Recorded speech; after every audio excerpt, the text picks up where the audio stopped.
Lo peor que tú puedes hacer en este mundo es poseer un libro. La protagonista se ve arrastrada dentro del libro, se sale Mr. Darcy y ¿cómo gestionas eso? Mega amores, clases de la juventud, no que hubo algo, pero no, pero tal, y se queda la cosa ahí un poco como, ¿sabes? Tensa, van a volver a encontrarse. Si quieres ir a tu libro favorito, igual en Panem, no, no. Bueno, Narnia, según el día. Hola a todos y todas, bienvenidos otro día más al canal. Yo soy Raquel Brune y en el vídeo de hoy me gustaría hacer un recopilatorio de libros que hablan sobre libros, librerías y escritores, en definitiva, libros literarios, metalibros, metalibros. Porque es que muchas veces a los escritores y escritoras se nos dice que escribamos sobre aquello que sabemos. Y que sabemos mejor y que conocemos mejor que los libros y el mundo de los libros. Y este tipo de libros son muy especiales para las personas que escribimos, porque es que nos vemos reflejadas muchas veces en las cosas que le ocurren a los personajes, pero que creo que cualquier persona que sea lectora, que le gusten y le apasionen el mundo de los libros, estos libros le van a interesar, o bien porque puedes ver un poquito mejor cómo funciona el mundo de la escritura, porque te sumerges en una librería. ¿Quién no fantasea con vivir en una librería? O sea, es que yo viviría dentro. Seguramente sería malísimo porque estaría todo el día respirando polvo, pero yo dormiría, comería, me haría mi vida en una librería. O sea, ¿qué hay más bonito que un libro que habla de libros? Y el libro que ha inspirado este vídeo es este de aquí. Madre mía, aquí el tema de no confundir la palabra libro con la palabra vídeo va a ser extra difícil, pero bueno. Esta historia la leí por casualidad, es Welcome to the Hunandong Bookshop, que creo que no está traducido al español todavía, esperemos que próximamente lo esté. Y trata sobre una mujer que se ve de pronto como la vida que ella había construido, que en apariencia, bueno, era una vida no perfecta, pero dentro de ese canon de persona exitosa que ha hecho lo que tenía que hacer, y de pronto se da cuenta que esa vida no la soporta más, la está llevando al límite y tiene que parar, tiene que dar un paso atrás, y de repente todo lo que ha construido se desmorona. Y ella, cuando era pequeña, antes de tener esta presión académica de tener que sacar buenas notas para ir a una buena universidad, para tener un buen trabajo, era alguien que disfrutaba mucho leyendo y echa de menos esa sensación de estar todo el día leyendo. Así que la solución que se le ocurre es montar una librería, que es como esa especie de sueño de cuando eres pequeña. Pero ella al principio no piensa que esta pequeña librería que monta en un barrio de las afueras de Seúl vaya a ir a ningún sitio. Ella está ahí con esa cosa de, bueno, voy a abrir la librería porque necesito un tiempo para parar y pensar y leer, y luego ya veremos. Pero a medida que va avanzando el libro vemos un poco cómo esta librería se convierte en una pieza angular fundamental dentro de su vida y cómo va nutriéndose de ella, y nos deja un montón de ideas súper bonitas relacionadas con los libros. Habla de libros, habla de cine, habla de café, un montón de personajes que se van encontrando y se van aportando entre sí. Y al final es un libro muy filosófico porque reflexiona mucho sobre el mundo actual en el que vivimos, sobre ese éxito, que es el éxito, que es vivir una buena vida, si el mundo del trabajo en el que estamos ahora es bueno para nosotros o no, si nos hace felices o no, si nos hace exitosos o no. Y también reflexiona sobre un montón de cuestiones más allá de los libros. También va a haber un escritor en este libro, y hasta aquí puedo leer. En la novela El gato que amaba los libros se combinan dos de las cosas que más me gustan, que son libros y gatos, y en este caso además un gato muy inteligente, un gato no parlante. Esta historia me recuerda un poco a Doraemon, el gato cósmico guiando a Nobita a través de una serie de aventuras, ¿no? Porque no hay ningún objeto mágico, pero al final este niño tiene que resolver una serie de misiones para salvar a los lectores, para salvar a los libros, y en cada una de estas mini aventuras se va a encontrar con un lector o lectora que ha perdido un poco el rumbo en determinado aspecto y tiene un poco como que recordarles la verdadera esencia de los libros. Es un libro así pues como muy cookie en ese aspecto. Con un tono un poquito más lánguido, así deprimente, tenemos La librería de Penélope Fitzgerald, que ha sido adaptada por Isabel Coixet al cine, y en este caso nos vamos a encontrar con una mujer que decide abrir una librería en un pequeño pueblecito costero de Reino Unido, y se va a encontrar con que no es tan bien recibida como a ella le gustaría, ¿no? Con que esta librería al final hay un montón de intereses de por medio, de gente que quiere usar ese edificio para otras cosas, que se pregunta si realmente esa librería es innecesaria, que hay un momento dado en que ella, por ejemplo, trae el libro de Lolita y se genera un auténtico escándalo, ¿no? Ella intentando vender el libro porque es lo que se está vendiendo bien, y de repente en el pueblo pues se arma una completa crisis moral de, Dios mío, ¿qué está pasando? ¿Qué se está vendiendo en la librería, ¿no? Y esta señora que lo único que quiere es sacar su librería adelante, ¿no? Y vamos a ver un poco todas esas vicisitudes que tiene al llegar allí con los distintos vecinos, luego también algunas relaciones más bonitas que se van a establecer, etcétera, etcétera. En fin, supongo que la moraleja de esta novela es que si quieres lanzarte a poner una librería en un pueblecito, te lo pienses bien, ¿vale? Tengas tu estrategia bien hecha, porque igual no es tan idílico y tan pintoresco como es nuestra imaginación. Un libro clásico de fantasía que gira en torno a los libros es es, como no, la historia interminable de Michael Ende. También tiene una adaptación a película famosísima, que si no habéis leído el libro, pues seguramente habréis visto la película. Seguro que alguna de las dos cosas ha entrado en contacto con vuestras vidas en algún momento. Y en este caso tenemos por un lado un mundo de fantasía llamado Fantasía. De nuevo, nombres bien pensados, ¿vale? La gente que ata cabos así, o sea, mola, ¿eh? Fantasía, porque es un mundo de fantasía. Bueno,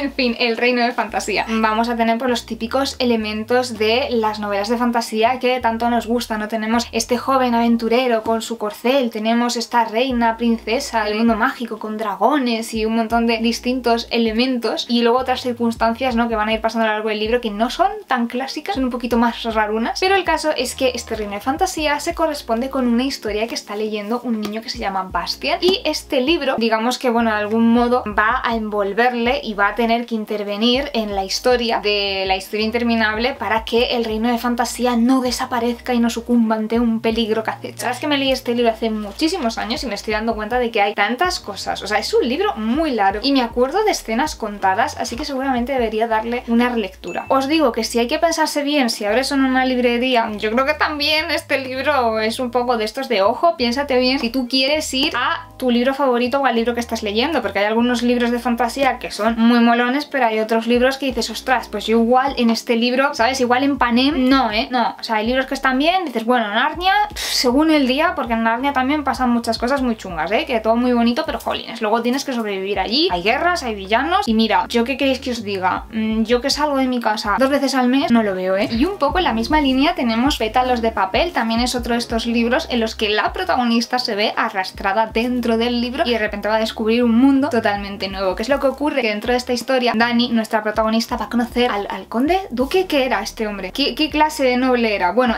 un noble de la realeza que tiene un poder mágico que le permite viajar de un libro a otro, y es algo que se hereda en su familia. Entonces, claro, de repente esta muchacha se encuentra en este mundo mágico y descubre que todos los mundos son libros. Guay, y a la vez es angustioso porque te genera una crisis existencial. Imagínate que tú también, todo esto es un libro, todo lo que está pasando es un libro, lo está escribiendo alguien, ¿no? ¿Qué es esto? Bueno, no es tanto que lo esté escribiendo alguien, sino como que todo queda registrado a través de libros, o eso entiendo yo. Teorías, acepto vuestras teorías de Pétalos de papel, ¿cómo funcionaba esto? Y el caso es que, claro, Dani lo que quiere hacer es volver a su casa, pero su amiga también se ha perdido en este mundo, tiene que encontrarla, y mientras están en su búsqueda y tratando de encontrar la forma de volver todos a casa, pues bueno, va surgiendo un romance con nuestro noble conde o duque o marqués, no me acuerdo, Marcus. No creo que sea marqués porque el marqués Marcus suena muy raro. Y el caso es que hay otro impedimento más, que es que cuando tú te sales de un libro para ir a otro, todo lo que ha pasado aquí, que se queda como escrito en el libro, ella lo va a olvidar. Y entonces, claro, se genera un conflicto porque es como quiere volver a su mundo, pero luego también ha generado vínculos allí. ¿Y qué va a pasar con todo esto?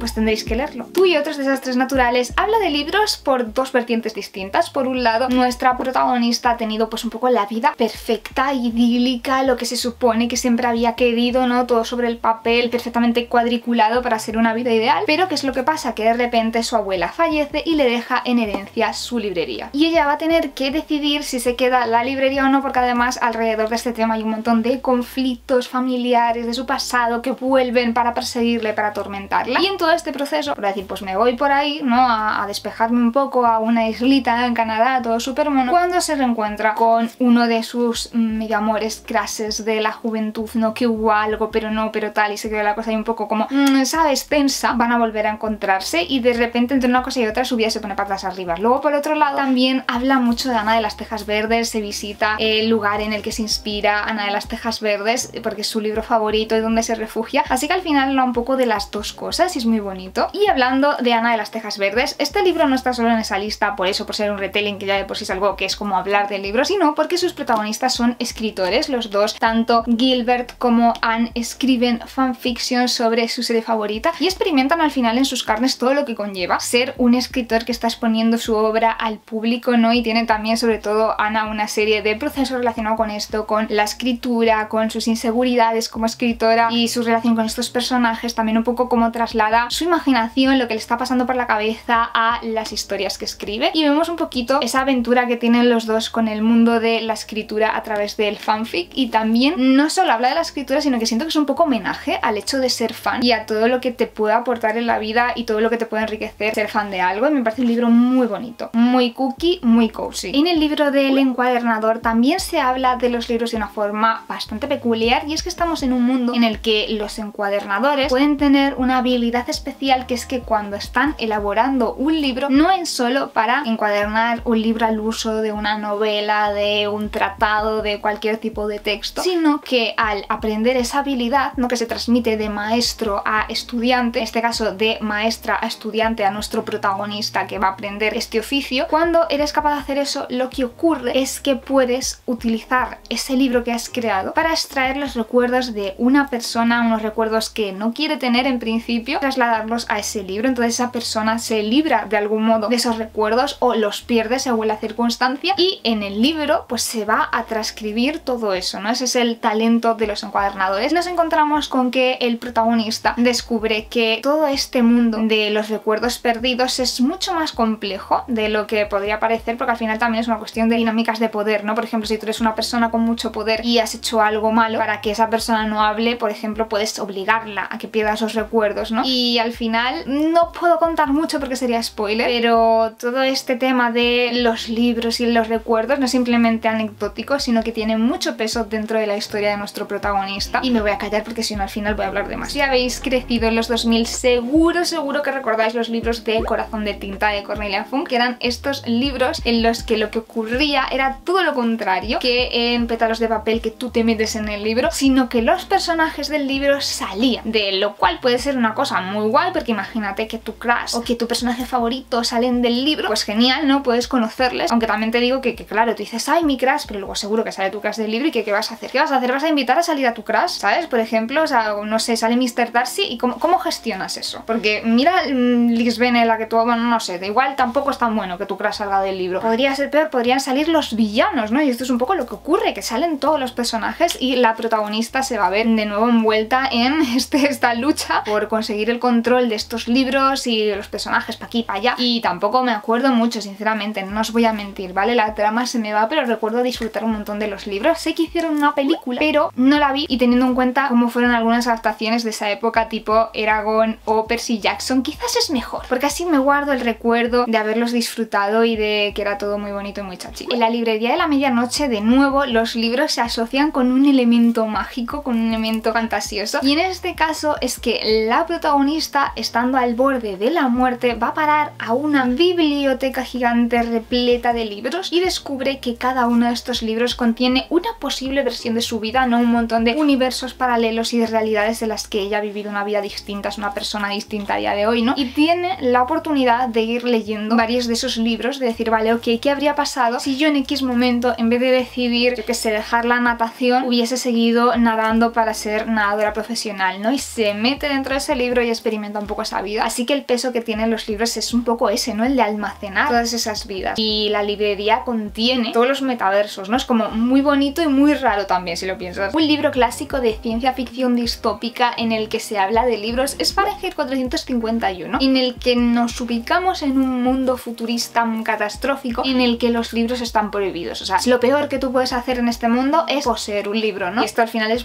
pues muy simbólico. Ya sabéis que muchas veces pues se quemaban libros en determinados contextos sociales, así que bueno, se extrapola un poco, censura, Lo que pasa es que nuestro protagonista es un bombero a la inversa, porque su trabajo es el de, cuando se detecta que alguien tiene libros o está escondiendo libros, es ir y destruirlos. La novela, de hecho, se llama así porque 451 grados Celsius, ¿no? Son Fahrenheit, eso, Fahrenheit 451, un buen título también, es la temperatura a la que el papel empieza a arder. Por eso el libro, ¿qué es lo que pasa? Claro, que este hombre pues se va a empezar a encontrar que se cuestiona cosas, ¿no? De, oye, esto de los libros, ¿realmente los libros son tan malos, no? Se encuentra con personajes que aman los libros, que son capaces de hacer cualquier cosa para esconder sus libros, y este señor se empieza a cuestionar, decir, oye, ¿esto por qué, no? Sinceramente, leí este libro también hace 15 años más o menos, así que no me pidáis detalles de la trama, pero recuerdo leerlos un poco en la misma época que 1984, Un mundo feliz, y completa un poco todo este mundo de las distopías, de cómo temían que fuese, cómo podría ser el futuro, ¿no? Y muchas veces al final lo que tienen las distopías es que hay cosas que no son tan distopías, hay cosas que son pues más presentes, ¿no? Como cuando se ve que se censuran determinados libros o que se retiran o que se esconden, como hemos visto en algunas situaciones recientemente, cosas que tú pensabas que eso era del pasado o de un futuro distópico y te encuentras con que están pasando, así que ojo, cuidado. No os sorprenderá que un libro que se titula Escritores y amantes efectivamente trate sobre escritores y escritoras. En él la protagonista es una joven escritora que está en un momento de duelo, bastante atascada en la vida. No recuerdo si se dice si tiene depresión o no en el libro, pero podría ser un estado depresivo porque está completamente bloqueada, ¿no? Intenta ella buscar, al no ser capaz de acabar su novela, por lo menos pues rodearse un poco en determinados contextos de personas que como ella son escritores, ¿no? Es un poco el vínculo que tiene ahora mismo con eso, porque es que aunque intenta acabar su novela está atascada, ¿no? Está trabajando como camarera ahora mismo y se encuentra un poco en una disyuntiva entre dos personajes. Por un lado conoce a un chico más joven que está empezando un poco a escribir como ella, ¿no? Y a buscarse pues su hueco y escribir su libro, ¿no? Todo como mucho más fresco. Y por otro lado a un escritor con una reputación ya establecida, que lo que busca en ella es un poco pues una madre para sus hijos, como una cosa muy seria, es un poco esa cosa seria, ¿no? Y por otro lado pues un poco la juventud, la aventura, y está un poco ahí entre estas dos personas y se da cuenta de que lo importante es acabar de escribir su novela, ¿sabes? Y esto me parece muy interesante ver cómo al final estar en situaciones que ya le hace plantearse un poco qué hago aquí con determinadas otras cosas, pues hace que vaya despertando y que ella se ponga y diga tengo que acabar de escribir mi libro, y ver hasta dónde le puede llevar esto, si es capaz o no es capaz de hacerlo. Y también hay muchas novelas románticas en las que la protagonista o alguno de los personajes tiene algo que ver con el mundo de la escritura, y es el caso del Amor ha muerto. La particularidad de este libro es que nuestra protagonista es escritora fantasma, es decir, que ella no publica libros con su nombre, sino que escribe los libros para otra autora, que es una autora muy conocida de romance, y ella quiere pues escribir una serie de libros, pero pues ya pues no es plan, no le apetece, ¿no? Y dice, bueno chica, tú que escribes bien, me vas a escribir mis próximos 3 libros y los voy a publicar yo con mi nombre, entonces van a ser un exitazo. Y este es un poco el acuerdo, que es lo que pasa, que está atascada con el último de los libros que tiene firmados por contrato, y el editor con el que en teoría tiene que trabajar y que le va a ayudar, pues tiene un accidente y fallece la noche a la mañana, pero se convierte en un fantasma y no puede cruzar al otro lado para seguir con su vida, porque es que esta chica del fantasma, dato importante, no puede cruzar al otro lado porque tiene eso pendiente, así que si quiere que este señor pueda seguir adelante e irse al más allá, ella tiene que acabar de escribir su libro, que es lo que pasa, que se van a enamorar, y esto de enamorarte de un fantasma es una cosa muy difícil de gestionar, porque es que no hay visados, no hay, ¿sabes? Dices, ah, pues nos casamos por el visado, no puedes, o sea, es que no es que seáis de países distintos, es que tú eres del reino de los vivos y eres del reino de los muertos, es muy complicado de gestionar. Hasta aquí la recopilación de libros que tratan sobre el libro. Si tenéis alguna recomendación de algún libro que no he mencionado, dejadlo abajo en los comentarios, porque la verdad es que me interesa mucho, o sea, este tipo de libros me fascinan, ¿no? El metaverso de los libros. Como siempre, muchas gracias por ver el vídeo, espero que os haya gustado, que os haya sido útil, que os lo hayáis pasado bien y que os quedéis con algunas recomendaciones de libros para leer. No os olvidéis de darle a like si os ha gustado, de compartir si pensáis que le puede gustar a alguien, de suscribiros para más vídeos como este, y muy importante darle a la campanita si queréis enteraros de cuando subo vídeo. Nos vemos en el próximo vídeo del canal. Chao, chao, chao.